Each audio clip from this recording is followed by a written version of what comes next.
So now we talk about Lander-Waterman curve. Lander-Waterman curve or equation is an important equation that is used in genome assembly projects.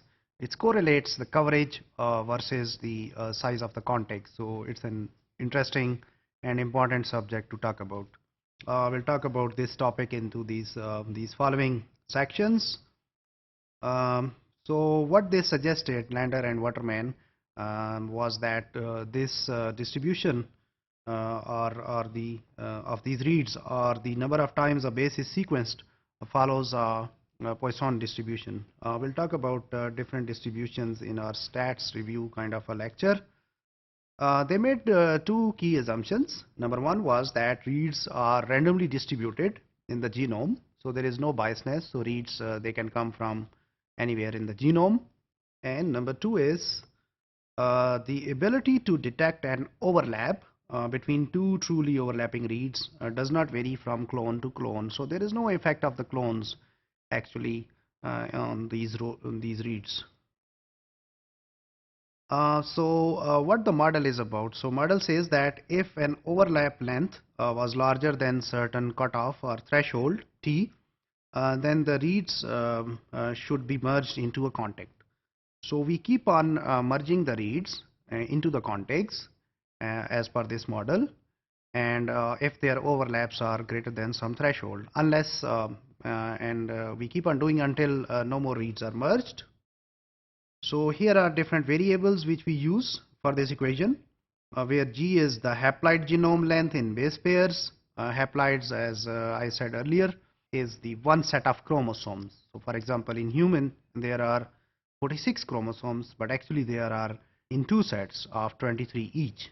L is in this equation sequence read length, N is the number of reads, and T is the amount of overlap needed for detection in base pair. So that thing is T. Coverage, we have already seen that. So coverage is defined as basically the how many times a base is sequenced. So if we take the whole genome, so it can be given by this equation. So where L is the length of the read, N is the total number of the reads produced, and divided by the genome size, haploid genome size in base pairs. So we can get the gap length from these two equations as per this Lander-Waterman model. Let EC, e raised to power negative c, be the probability that the base is not sequenced. So it's the probability that the base is not sequenced. We can get the total gap length as it's equal to the percentage of the genome not sequenced, this thing, into total genome length in base pairs. So it's e raised to power minus c into g.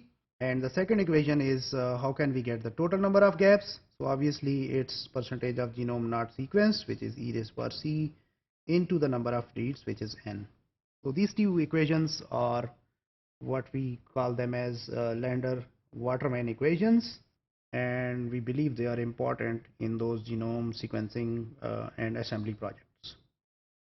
So we can calculate the sequencing reads needed to cover the genome, and then we can also have an estimate of resulting contigs. So for example, in other way around, if we want to know about how many contigs we can assemble, we can estimate it through the coverage. So in this equation, you can correlate coverage versus number of contigs, as we see here. So number of contigs is on y-axis, whereas x-axis is your coverage. So we see that if the coverage is really low, like 1 or something, so you will have a huge number of contigs, up to over 3000 contigs, which is actually there are small size contigs. As you move towards the right and you increase the coverage, number of contigs start decreasing, as we see here.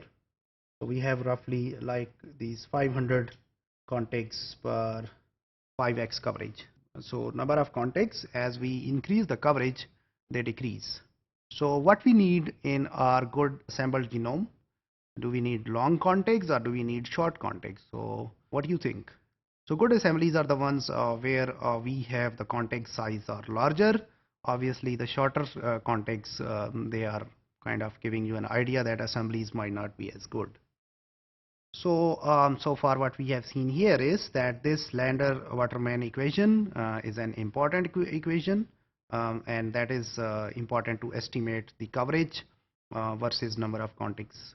So it can be used to estimate a good assembly and how much coverage is needed in order to get a good assembly before we start our experiment.